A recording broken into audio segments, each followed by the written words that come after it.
মৌমিতা সুস্বাদু চ্যানেলে আপনাদের সবাইকে স্বাগত। আজ আপনাদের সাথে শেয়ার করব একটা সম্পূর্ণ নিরামিষ তরকারির রেসিপি। আসুন রেসিপিটা দেখে নিই। রান্নাটা শুরু করার আগে কতগুলো সবজি গুছিয়ে নিচ্ছি। এখানে আমি ওলকচুর ডুমো করে কেটে নিয়েছি আর কেটে নিয়েছি আলু। কড়াইয়ে সরষের তেল দিয়ে দিলাম। তেল গরম হলে তাতে আলুগুলো প্রথমে ভেজে নেব। আলুগুলো ভাজা হয়ে গেছে। আলুগুলো এক সাইডে রেখে আমি তাতে প্রথমে ফোড়ন দিচ্ছি জিরে। গোটা জিরেটা ভাজা হয়ে গেছে। এবার দিয়ে দিচ্ছি থেতো করে রাখা এলাচ আর দারচিনি। সমস্ত ফোড়ন ভাজা হয়ে গেলে এবার তা আলুর সাথে মিশিয়ে নেব।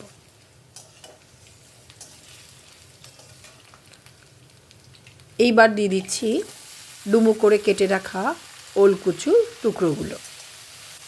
টুকরোগুলো দিয়ে খুব ভালোভাবে নেড়ে মিশিয়ে দিচ্ছি।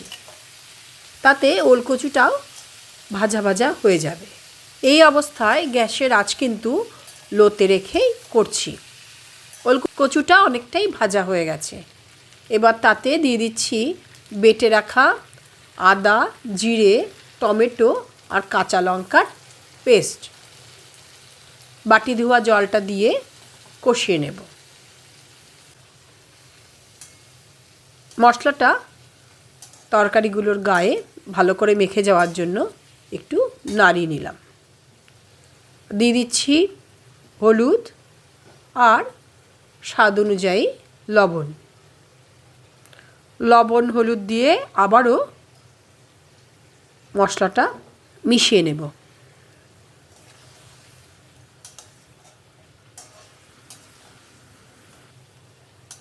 মশলাটা কষে যাওয়া পর্যন্ত অপেক্ষা করব। মশলাটা কষে গেছে, তেলও ছেড়ে দিয়েছে। এবার একটু নাড়িয়ে নিয়ে তাতে দিয়ে দিচ্ছি পরিমাণ মতো জল। এমনভাবে জল দিতে হবে যাতে কচুগুলো সেদ্ধ হয়ে যায়, কারণ ওলকচু সেদ্ধ হতে কিন্তু একটু সময় লাগে। জল আর মশলাগুলো ভালো করে মিশিয়ে নিলাম। গ্যাসের আঁচটা কিন্তু লো টু মিডিয়ামে রেখেই করতে হবে।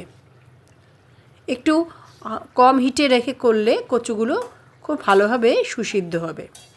আর বারবার নাড়িয়ে একটু চেক করে নিতে হবে যে কচুগুলো সেদ্ধ হয়েছে কিনা। ঝোলটাও অনেকটা টেনে গেছে আর ঝোলটা একটু বেশ ঘন ঘনও হয়ে গেছে।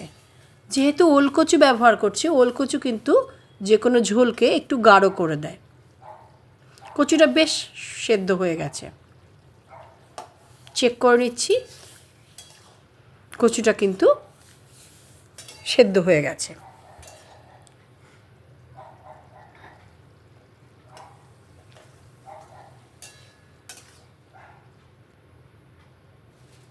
গ্যাসটা বন্ধ করে দিলাম।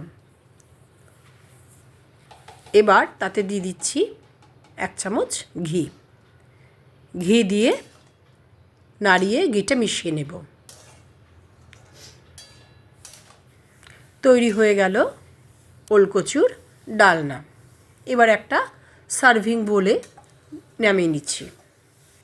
গরম গরম ভাতে নিরামিষের দিনে উপভোগ করুন এই সুস্বাদু ওলকচুর ডালনা। আমার ভিডিওটি ভালো লাগলে লাইক, শেয়ার এবং সাবস্ক্রাইব করতে ভুলবেন না।